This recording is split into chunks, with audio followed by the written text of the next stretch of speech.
Okay, I'm going to try this again. The Marrow of Modern Divinity.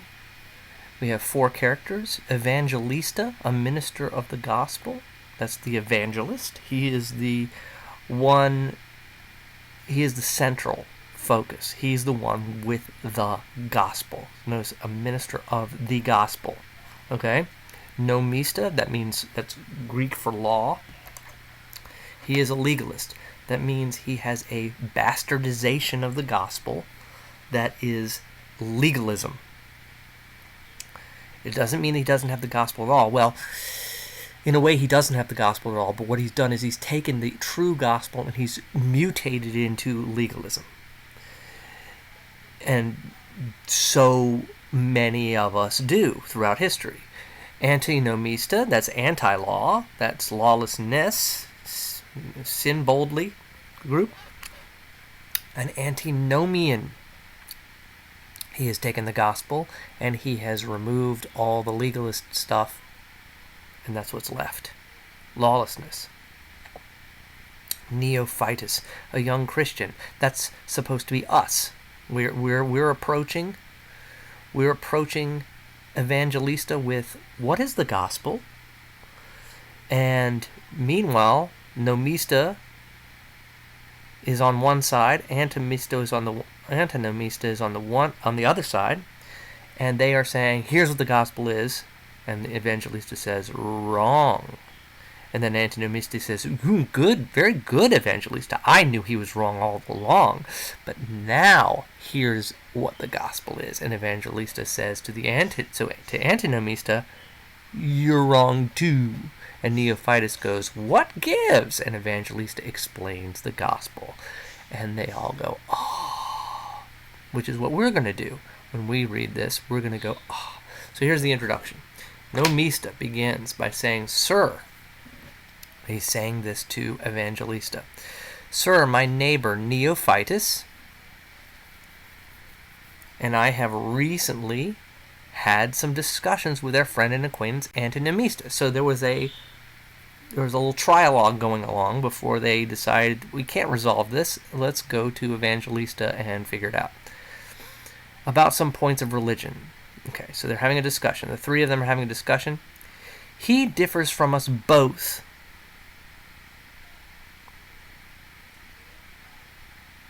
Antinomista differs from Neophytus and Nomista both, or Neophytus differs from Nomista and Antinomista both. We don't know.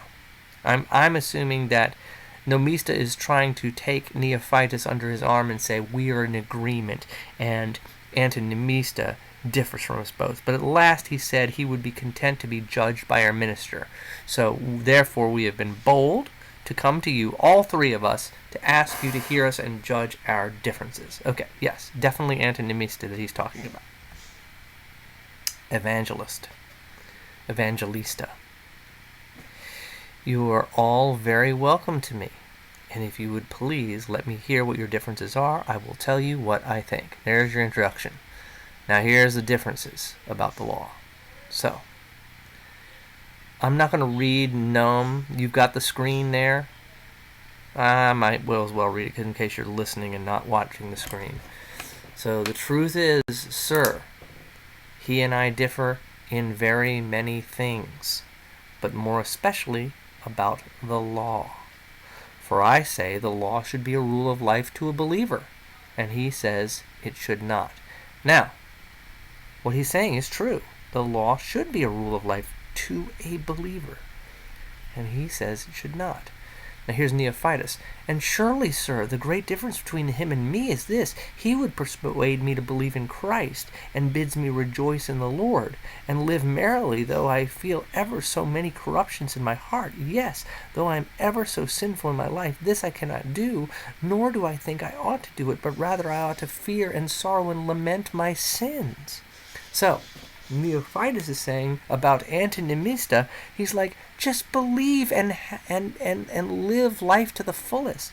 If you believe that Christ died for you, that's all that matters. But I have this deep, nagging awareness of my sins. I can't rejoice. So what's wrong with me?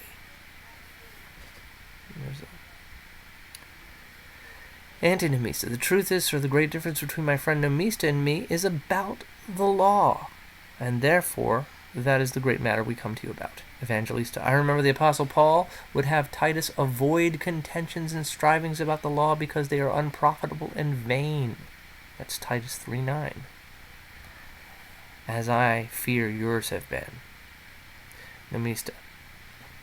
Sir, for my own part, I hold it very fitting that every true Christian should be very zealous for the holy law of God, especially now when a company of these antinomians set themselves against it and do what they can to completely abolish it and utterly root it out of the church. Surely, sir, I think it is not fitting that they should live in a Christian commonwealth. Let's get rid of these guys. Evangelista. I beg you, neighbor Nomista, do not be so hot, nor let us have such unchristian-like expressions among us. Rather, let us reason together in love, and with the spirit of meekness, as Christians ought to do. I confess with the apostle, it is good to always be zealously affected in a good thing.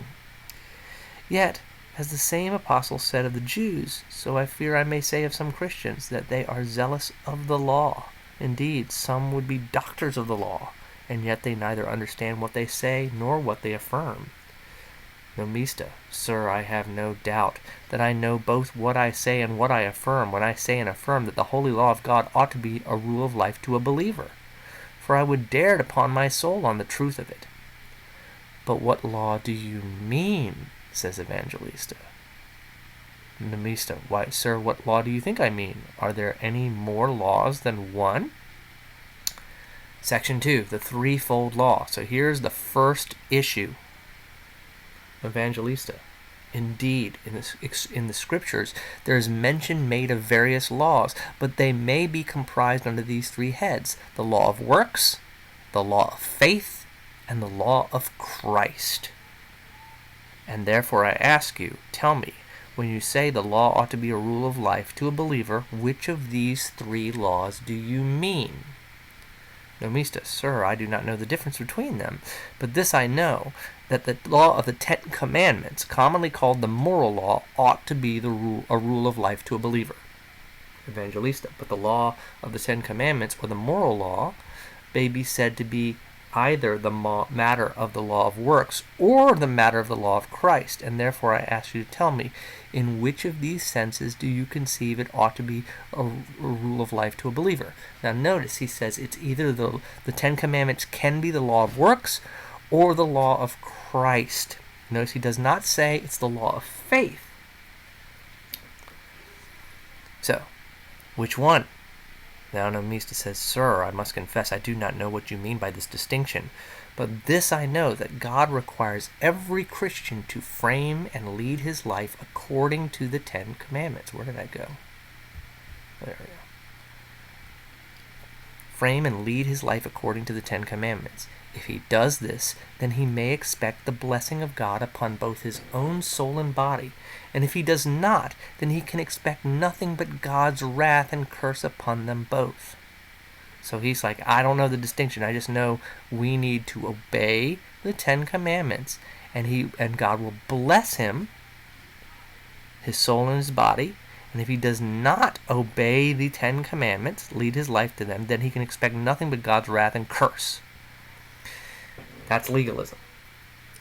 Evangelista. The truth is, Nomista, the law of the 10 Commandments, as it is the matter of the law of works, should not be a rule of life to a believer. But in what you said, you have affirmed that it ought to be, and therefore you have erred from the truth in this. So, he's saying the 10 Commandments as the law of Christ is good, but as the law of works is not. And Nomista revealed that he thought of it as the law of works because of this statement. If he does this, then he may expect blessing of God upon both his own soul and body. What happened to the apostles? The apostles were murdered. They did not get blessing upon body. Prosperity did not happen to believers. In fact, all throughout history, true believers were punished in this world by the world. itself and the devil and their own flesh. They fought. They warred. If he does not, then he can expect nothing but God's wrath and curse upon them both. Do you see that? So as the Ten Commandments, as a law of works, is wrong. It is not a rule of life to a believer. And therefore you have erred from the truth in this. Now, antinomista. Here's what Evangelista is saying. That I may also know your judgment. When you say the law should not be a rule of life to a believer, please tell me, what law do you mean? Antinomista. Why, I mean the law of the Ten Commandments. Evangelista. But do you mean that law as it is the matter of the law of works, or as it is the matter of the law of Christ? Antinomista. And he's asking the same question. Antinomista. Surely, sir, I conceive that the Ten Commandments are in no way to be a rule of life to a believer, for Christ has delivered him from them.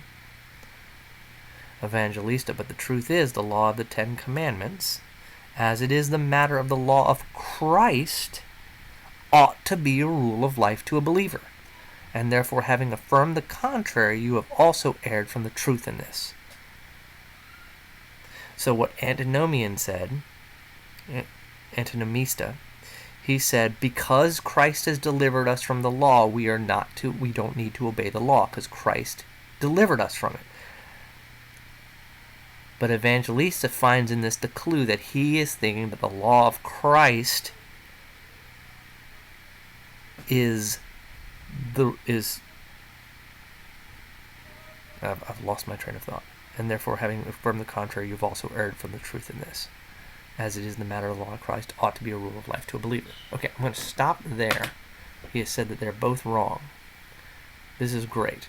So, let's see how my live dashboard did. Stop streaming.